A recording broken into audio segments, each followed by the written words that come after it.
Good morning everyone, my name is Michelle, I hope you're doing well and welcome to episode 6 of Crime Story Sunday. Really doesn't feel like 6 weeks ago that I started this series, but hope you're enjoying them and there's many more to come. There's so many cases out there that, you know, some of them date back to the 19th century, some of them are much more recent.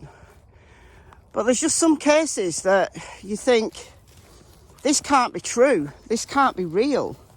This is like details from a horror movie. This doesn't happen in real life. And today's case is one of those.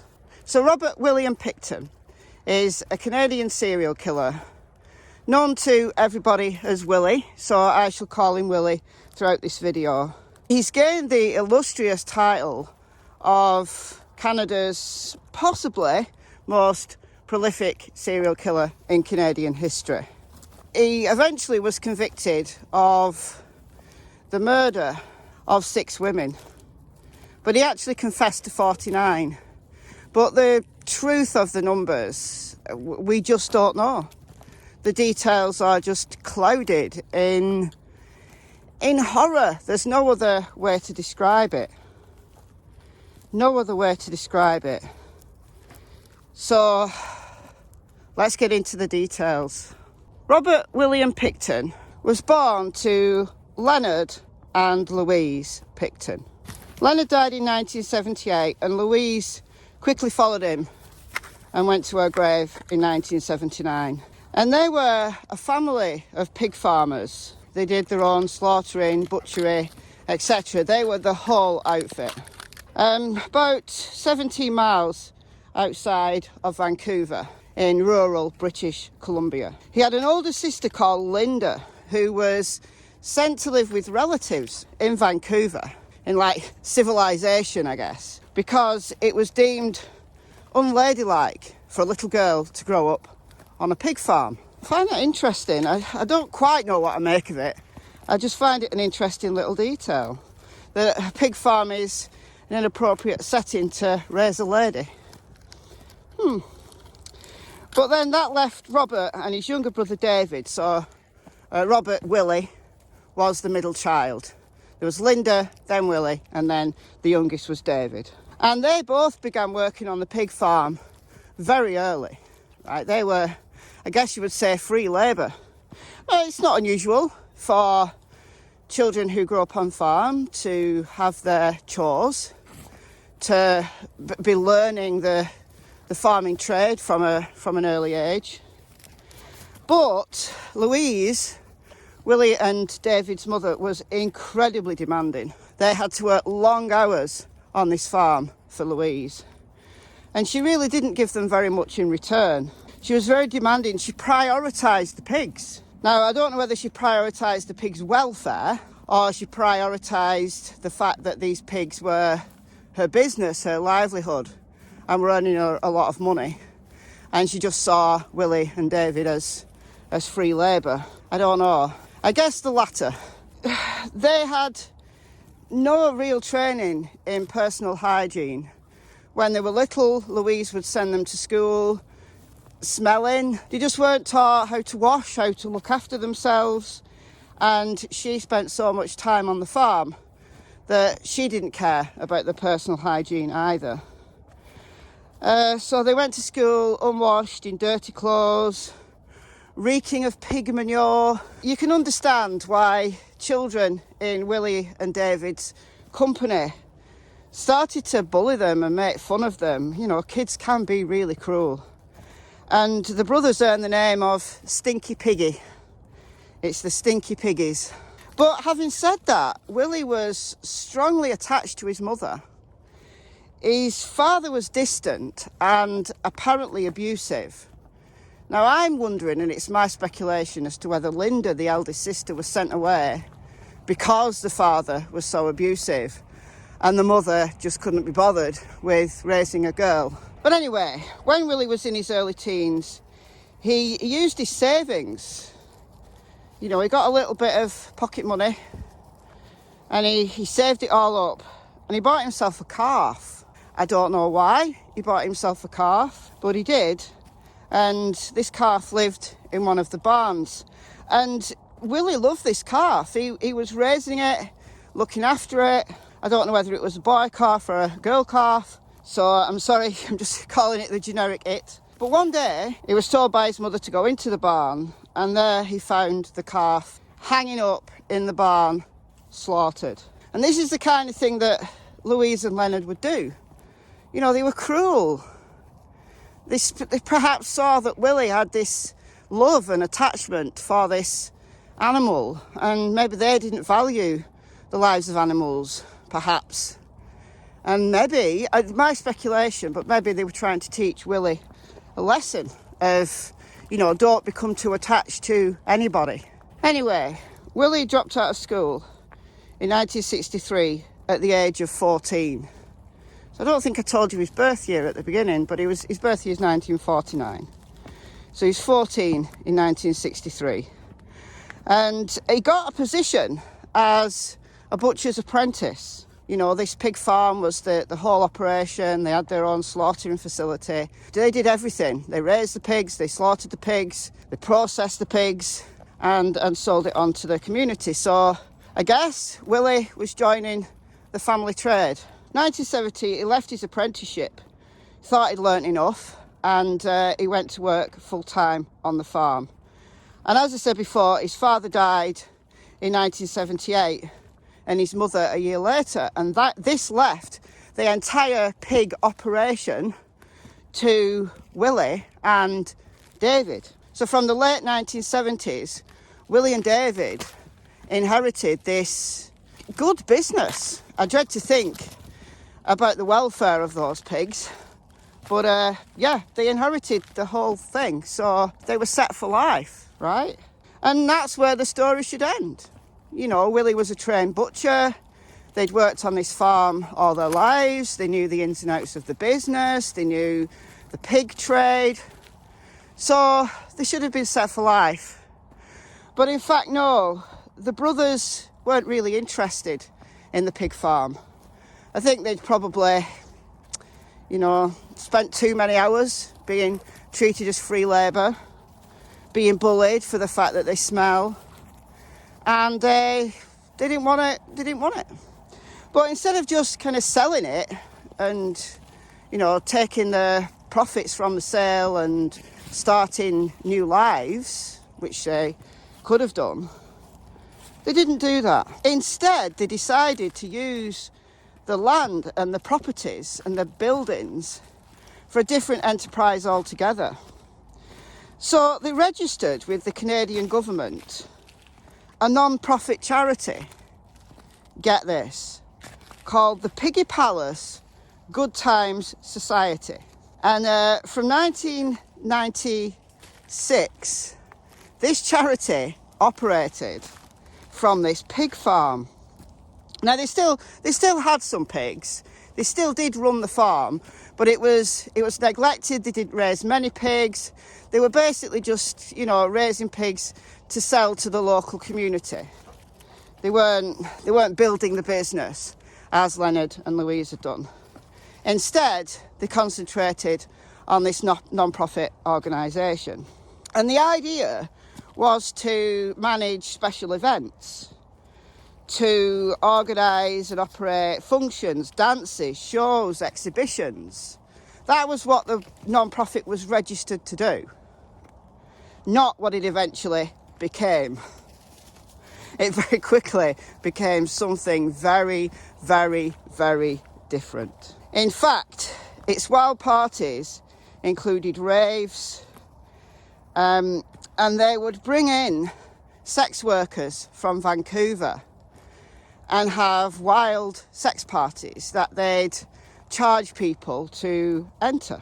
And they'd have these sex parties in the slaughtering facilities.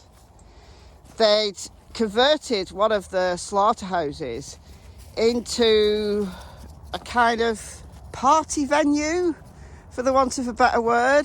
And these raves and sex parties, they would attract as many as 2,000 people onto their land.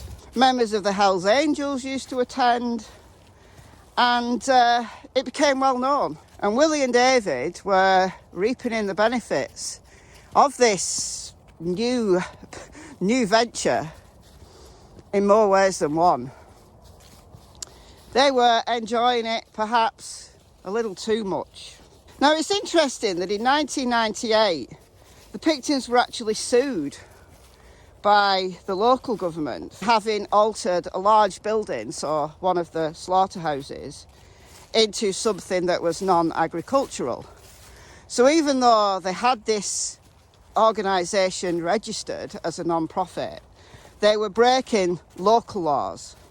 But they didn't care. They absolutely did not care that, you know, this altering of farm buildings and using it for things other than agriculture, they did not care. They ignored the legal pressure. I'm guessing in retort of this local legal pressure, they held a New Year's Eve party in 1998 like no other. They were outrageous, and it was thousands of people attended this wild party. The local authorities said, right, that's enough, we're banning all future parties, and the police were authorised to arrest anyone attending the parties on this pig farm, the Piggy Palace. Piggy Palace Good Time Society's charity status was removed, and they then had an inability to provide financially for themselves. They still got the farm. Again, they've still got the option of selling the land. They've also got the option of rebuilding the pig farm business. But no. Things started to go downhill. It's interesting that a year before this, they were on the radar of the police, because in March 1997, Willie Pickton was actually charged with the attempted murder of a sex worker called Wendy Lynn Ellingson. She claims that he stabbed her several times during an altercation at the farm. Ellingson had informed the police that Picton had handcuffed her, but she'd escaped. She was a fighter. She was one of the ones who got away.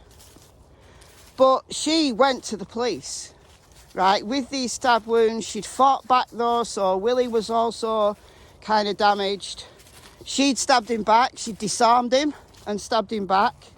So she was completely upfront with the police about what had happened. But although he was charged, he was released on a 2,000 Canadian dollar bond. And then oddly and weirdly, and why, the charge was dismissed in January 1998. So the police were well aware of what Willie was allegedly getting up to. They just dismissed it, which becomes very relevant later on when this case enters years and years of legal wranglings. But the case has got other witnesses as well. There was a worker who'd worked there on the farm for many years called Bill Hiscox, and he called the farm creepy. He described Picton as a quiet guy, but who engaged in bizarre behaviours. So Hiscox, over the course of a 3-year period, like in the late 1990s, he knew that women were coming onto the farm, you know, while he was working there, and he didn't see them leave. There was also the brother, David, because the Piggy Palace was registered to both of them. David was involved in these parties. Whether David knew what Willie was really getting up to, it's an open question. But eventually, on February the 6th, 2002, so we're now in the 2000s, we've now gone 5 years from the first attempted murder charge that was dismissed. We're 5 years out of that now. So on February 6, 2002, police executed a search warrant for illegal firearms at the property. Robert and David Picton were both arrested. So they were violating firearms law there in British Columbia. Police obtained a second warrant using what they'd seen on the property. So they'd been onto the property to investigate these illegal firearms. Don't know who reported them. It's interesting if anybody knows who reported them. Was it Bill? Was it someone else? I'm not sure. I just thought of that. I probably could have found the answer, but I've only just thought of that as I'm talking. Yeah, they saw some disturbing things. So they got a second warrant to search the entire premises. And this formed part of an initiative that had been initiated in British Columbia, known as the British Columbian Missing Women's Investigation. Because there were women going missing. Families were reporting that their female relatives were going missing and had been going missing for years. Now, some of these women were sex workers, but not all of them. And I dare say that not all of them can be attributed to the hands of Willie Pickton. So there were personal items belonging to some of these missing women on the farm. You know, this no longer was just a local police department search. This now became the centre of this statewide missing women's investigation. So Picton was charged with these weapons offences. He did have weapons that he shouldn't have on the farm. But bizarrely, he was released.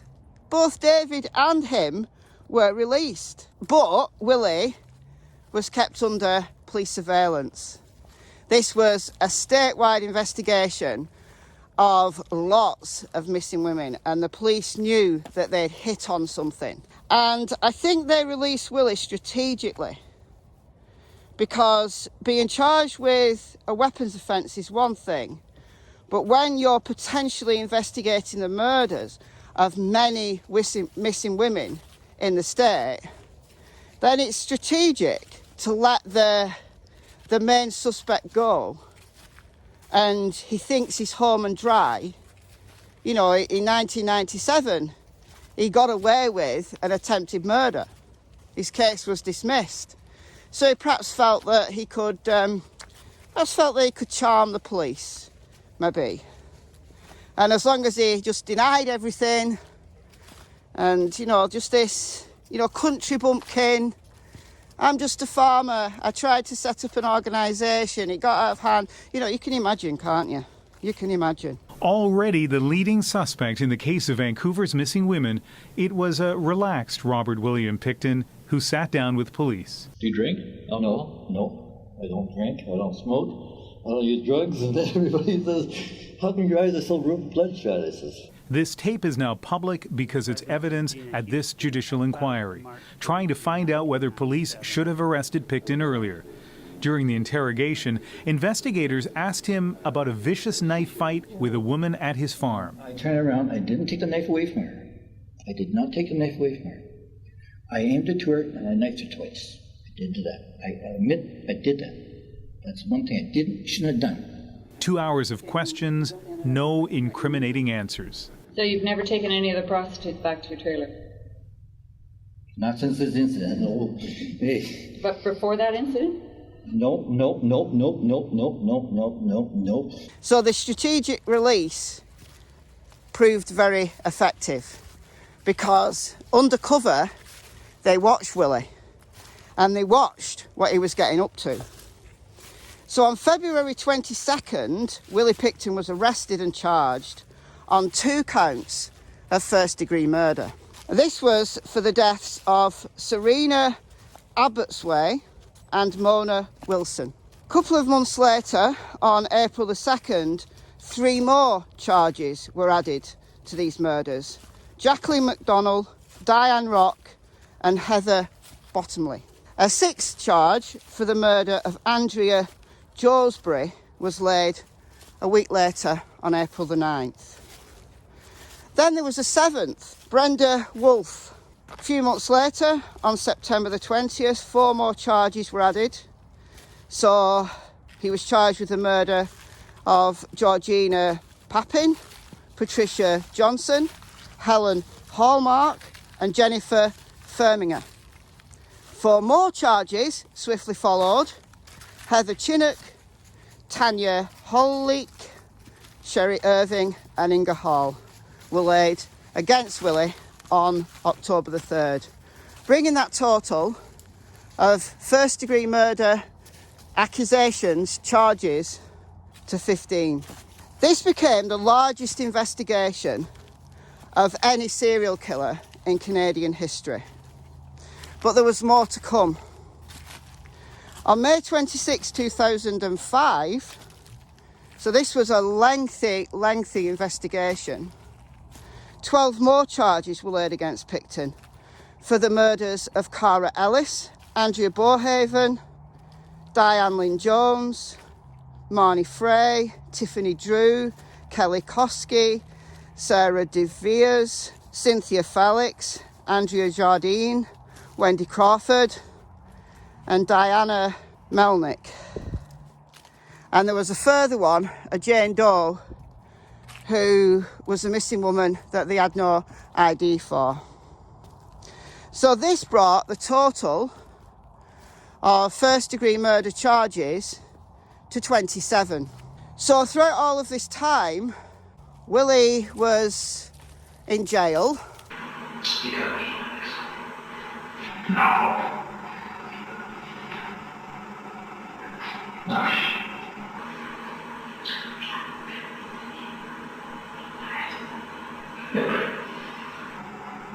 What have you done? No purposes. So what do you got? You know what I'm saying? Yeah. What? Yeah. Come on, buddy. Fucking that's up. Okay, I know what's up. You talking about if you got a fucking missing person. It's probably pretty very fucking crazy, isn't it? We got DNA. Fucking guys are right. I find the best way to fucking dispose of something is fucking take it to the ocean. Oh, really? Oh, fuck. You know what the fucking ocean is? It is? You much left.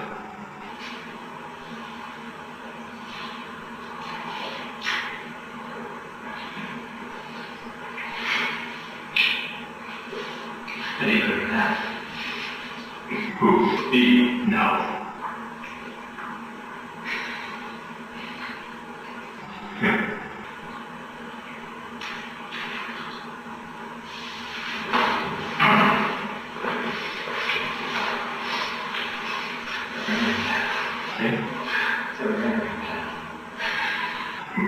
No shit. That's gotta be fucking pretty good. Okay? Can't be much fucking left.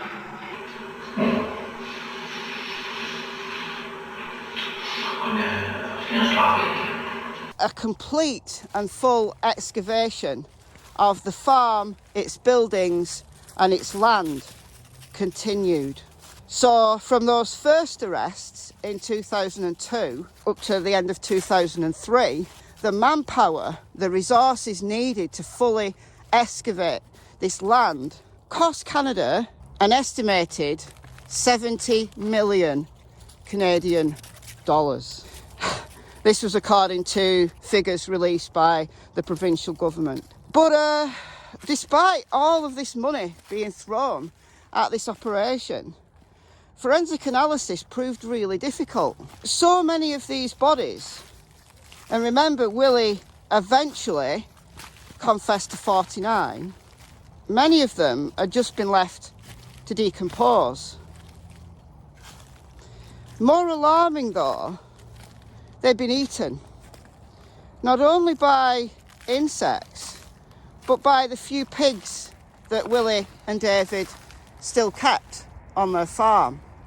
They were still running the pig farm. It was just like a very much smaller operation than the ones that his parents had built up.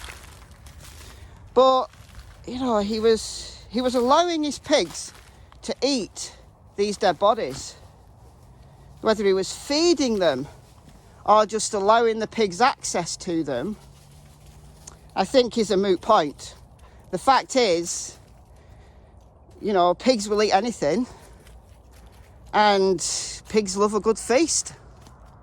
And they were certainly getting well fed. During the early days of the excavations, forensic anthropologists were brought in to investigate any bone fragments that were found. They had these 50-foot conveyor belts. They had these special soil sifters, all these forensic anthropologists who were there sifting through the soil. You can see how that 70 million Canadian dollars was spent. It was horrific. On March the 10th, 2004, the government revealed that Picton, get this, may have actually ground up some of the flesh. Remember, he was a trained butcher. He had all the equipment. He had all the slaughtering facilities. He could chop up human bodies into small pieces. He could mince them. It was believed that he was actually grounding up human flesh into mince, mixing it with pork and selling it to the public. I wonder what they thought of the taste. Jeez, I am so glad I'm vegan. So glad. But after Picton's arrest, right, while he was languishing in jail, while all of these excavations and things were going on, people started to come forward, right, and talk to the police about what had taken place. Some of them were sex workers, some of them were party goers, some of them were just observers of what they thought might have been going on at the Piggy Palace. One of the witnesses that came forward was Lynn Ellingson. So Lynn claimed to have seen Picton skinning a woman and hanging her from a meat rack. And she didn't tell anyone at the time, this was years ago, she didn't tell anyone out of fear of losing her own life. Willie kind of had this charismatic hold over people. You know, the fact that many of the women, or probably all of the women, who were paid to attend these parties were sex workers, you know, they weren't well treated by the law. And they probably felt that they wouldn't be believed, which I think was one of the key issues in relation to the legal issues and why Willie wasn't arrested far sooner. So there was a preliminary inquiry.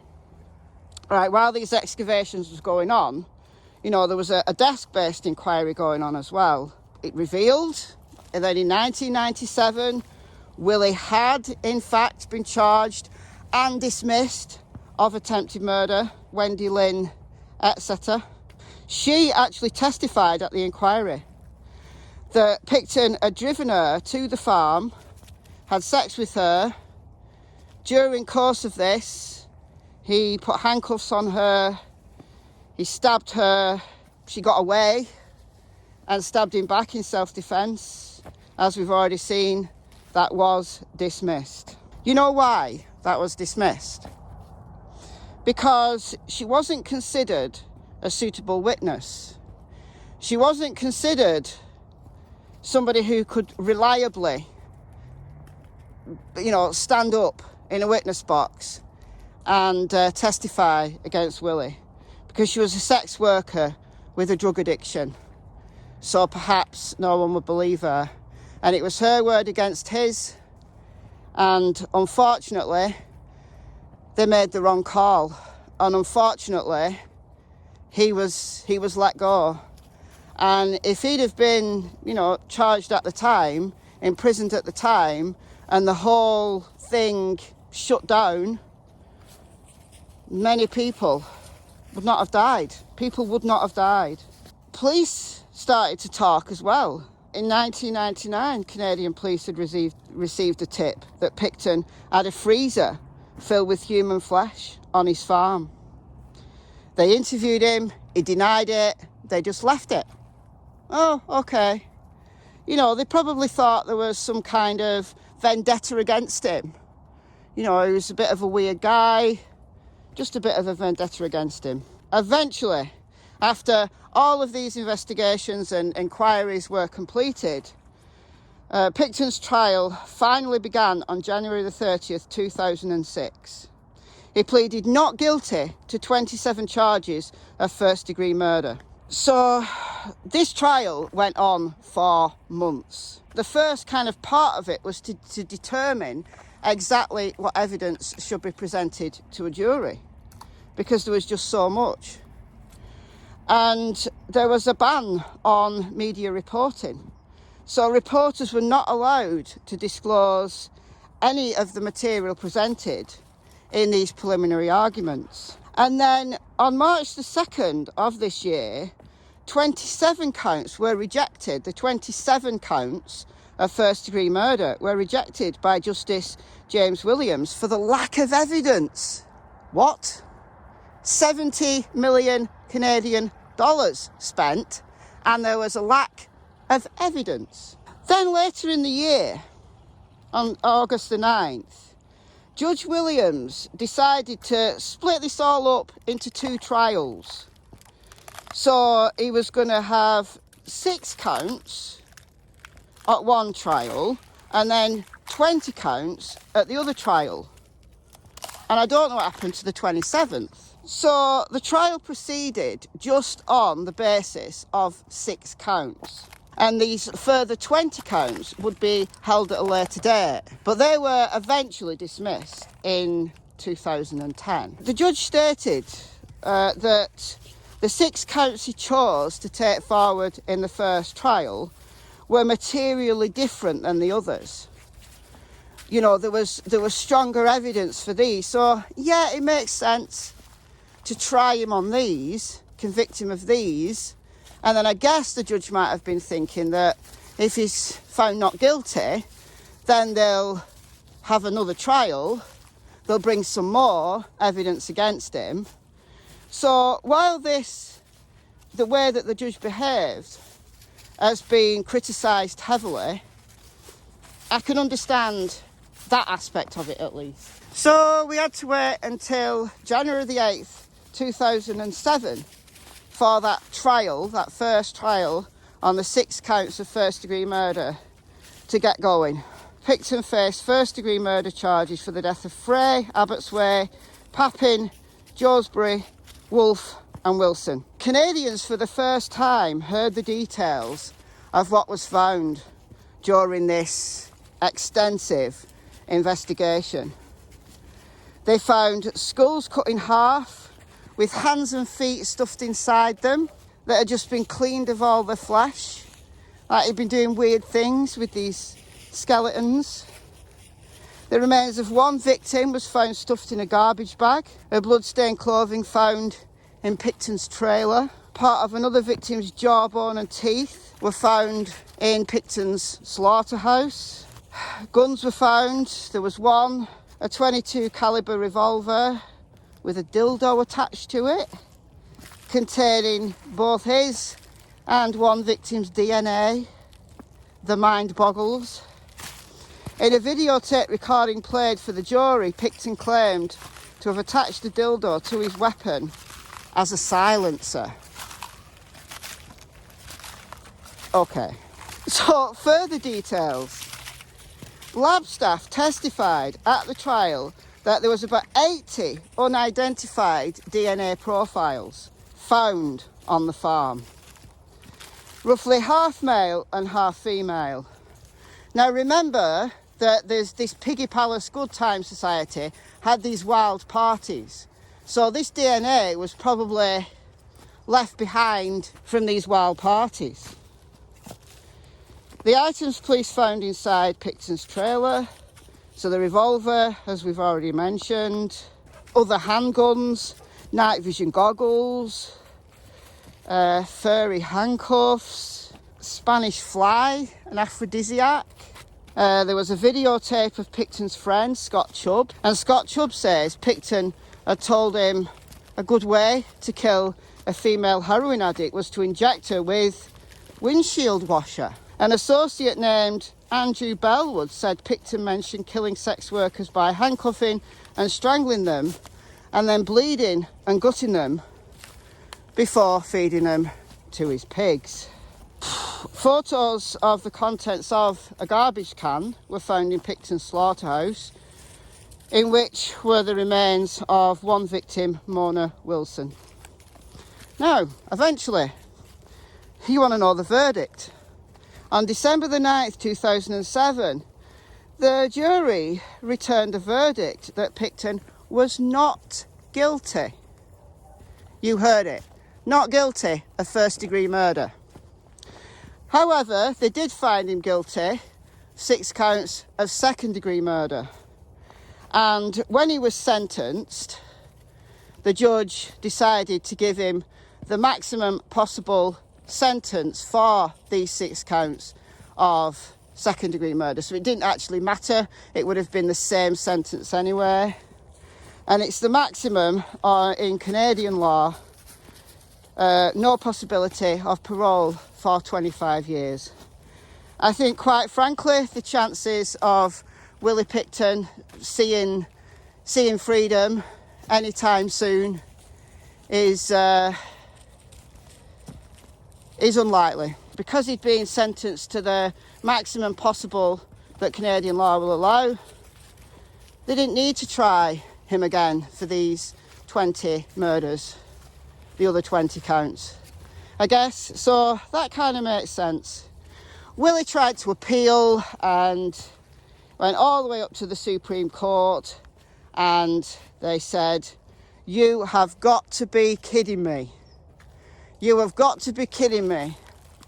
No chance." The Supreme Court of Canada in 2010 rendered its decision dismissing Picton's appeal and affirming his convictions. And it was unanimously rejected by the justices of the Supreme Court of Canada. So Willie Picton is still alive and is lounging around in prison, and hopefully that's where he'll stay for the rest of his natural life. But this case, you know, all this investigation, inquiries that went on, they did leave the Vancouver police with a lot of egg on their face, to be honest. And in 2010, the Vancouver Police Department issued a statement that an exhaustive management review of the missing women's investigation had been conducted. At a press conference, Deputy Chief Constable Doug Lepard of the Vancouver Police Department apologised to the victims' families, saying, "I wish from the bottom of my heart that we could have caught him sooner. I wish that the several agencies involved, that we could have done better in so many ways. I wish that all the mistakes that were made we could undo. And I wish that more lives could have been saved. So on my behalf and behalf of the Vancouver Police Department and all of the men and women that worked on this investigation, I would say to the families how sorry we are for your losses and because we did not catch this monster sooner." Some of the victims' families filed a civil lawsuit, actually, against the Vancouver Police Department for failing to protect their family members. And they reached a settlement in March 2014 where each of these children, it was the children of the victims, they got 50,000 Canadian dollars each. I think they're genuinely sorry for what happened, but hopefully this is just a learning point for police departments, legal systems all over the world, that when you're told these horrific stories that you just perhaps don't believe could possibly happen, your first port of call, I guess, is to believe them, investigate them, and don't dismiss them based on who the victims are, what their standing in life is, because everybody's life is important. And these monsters will never end. It will never stop unless we equally value the lives of everyone, regardless of their standing in the community. And I think that'll be my closing thought. So this has been a long one, but there was a lot to get through. Hope you enjoyed it, and I'll see you very soon. I'll see you next week for episode 7 of Crime Stories Sunday. I don't know what case I'm going to do yet, but I'll think of a good one for you guys that are following this series. And I'll see you very soon. My daily videos will resume tomorrow on the Summer Wells case over on my other channel, Michelle After Dark. So it's goodbye from Miss Tillington, Miss Cassie Springer.